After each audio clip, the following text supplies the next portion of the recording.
نماز کے بارے میں آپ حضرات نے قرآن و حدیث کی روشنی میں نماز کی اہمیت سماعت فرمائی کہ نماز دین کا اہم ستون ہے اور اتنی بڑی عبادت ہے کہ نماز کی پابندی کرنے سے پورے دین پر چلنا آسان ہو جاتا ہے، اور جو انسان جو مسلمان نماز کو ترک کر دیتا ہے، چھوڑ دیتا ہے، آہستہ آہستہ اس کی زندگی سے دین ختم ہونا شروع ہو جاتا ہے، یہاں تک کہ وہ دین سے بہت دور چلا جاتا ہے۔ نماز چھوڑنے کو کفر سے بھی تعبیر کیا گیا ہے کہ مومن اور کافر کے درمیان جو فرق ہے وہ نماز ہے، لہٰذا جو اپنے آپ کو مسلمان کہلاتا ہے اس کی شان کے لائق نہیں ہے کہ وہ نماز کو چھوڑ دے۔ وہ نماز واحد ایسی عبادت ہے جو کسی صورت میں بھی معاف نہیں ہے کہ جب تک آپ کھڑے ہو کر نماز پڑھ سکتے ہیں تو کھڑے ہو کر نماز پڑھنا فرض ہے، اور اگر کھڑے ہونے کی سکت نہ ہو تو بیٹھ کر نماز پڑھنے کی اجازت ہے، اور اگر بیٹھنے کی بھی سکت طاقت اور قوت نہ ہو تو اگر آپ لیٹے ہوئے ہیں تو اشاروں میں بھی آپ کو نماز پڑھنے کا حکم ہے، یہاں تک کہ جب تک آپ کے اندر ہوش اور حواس باقی ہے اس وقت تک نماز کا حکم جو ہے برقرار ہے۔ تو معلوم ہوا کہ نماز بہت اہم عبادت ہے، اور اس نماز کی برکت سے انسان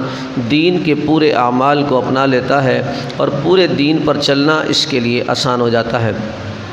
زندگی میں نمازیں بہت ساری قضا ہو جاتی ہیں، اور بہت سارے لوگ اس وقت مسجد میں آتے ہیں جب زندگی کا اور شعور کا کافی عرصہ وہ باہر گزار چکے ہوتے ہیں، اور ان کے مہینوں کی اور سالوں کی نمازیں ان کے سر پر جو ہے وہ قضا ہوتی ہیں، اور گاہے بگاہے سوشل میڈیا پر ایسے میسج چل جاتے ہیں کہ جناب 4 رکعت اس طرح پڑھنے سے قضائے عمری ہو جاتی ہے، یا 2 رکعت اس طرح نماز پڑھنے سے جو گزری ہوئی نمازیں ہیں اتنے مہینوں کی اور اتنے سالوں کی نمازیں ادا ہو جاتی ہیں۔ یہ ساری باتیں جو ہے وہ صرف سوشل میڈیا کے ساتھ ہی مخصوص ہیں۔ قرآن و سنت کی روشنی میں عرض یہی ہے کہ جو نمازیں ہمارے ذمہ باقی ہیں وہ قرض کی طرح ہیں، وہ فرض ہیں، ان کو ادا کرنا ہر مسلمان کے لیے ضروری ہے۔ لہٰذا جب تک انسان کے اندر شعور ہے، صحت ہے، تندرستی ہے، اس کو چاہیے کہ اپنی قضا نمازوں کا اہتمام کرے۔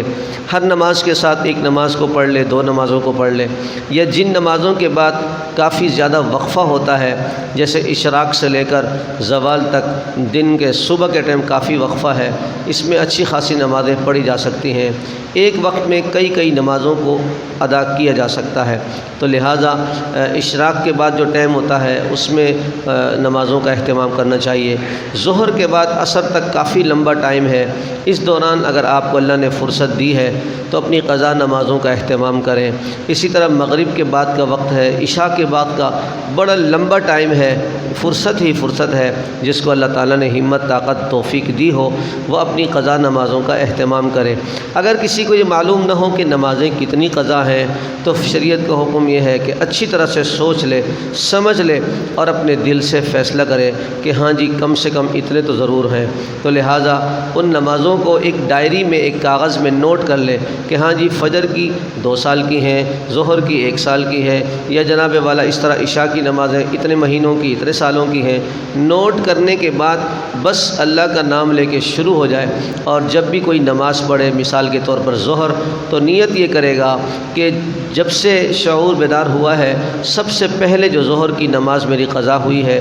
وہ میں ادا کرتا ہوں، اللہ اکبر، اس طرح کر کے نیت کرے گا۔ عصر کی نماز کے لیے جی سب سے پہلے جو میری عصر کی نماز قضا ہوئی ہے وہ میں آج ادا کرتا ہوں، اسی طرح نیت کرتا رہے گا، یہاں تک کہ پھر مائنس ہوتے ہوتے ہوتے جب تک زندگی ہے، اور جب تک اگر کم ہے تو پوری ہو جائیں گی، زیادہ ہے تو چلتی رہیں گی، اور اگر موت آ گئی تو اللہ تعالیٰ کو آپ کی یہ ادا پسند آ سکتی ہے، اور آپ کی باقی نمازیں اللہ کے ہاں معاف بھی ہو سکتی ہیں۔ اس لیے کہ انسان جب کوشش کرتا ہے تو اللہ تبارک و تعالیٰ اس میں برکت عطا فرماتے ہیں۔ لہٰذا یہ رمضان المبارک کا بہترین موقع ہے، ہمیں اپنی نمازوں کی قضا کا اہتمام کرنا چاہیے، اور ساتھ ساتھ اللہ سے توبہ استغفار بھی کرنا چاہیے۔ جب ہم نمازیں قضا پڑھیں گے تو صرف فرض اور واجب کو دہرائیں گے، یعنی کہ صبح کی 2 رکعت فرض نماز ظہر کی 4 رکعت فرض نماز، عصر کی 4 رکعت فرض نماز، مغرب کی صرف 3 رکعت فرض نماز، عشاء کی 4 رکعت فرض نماز،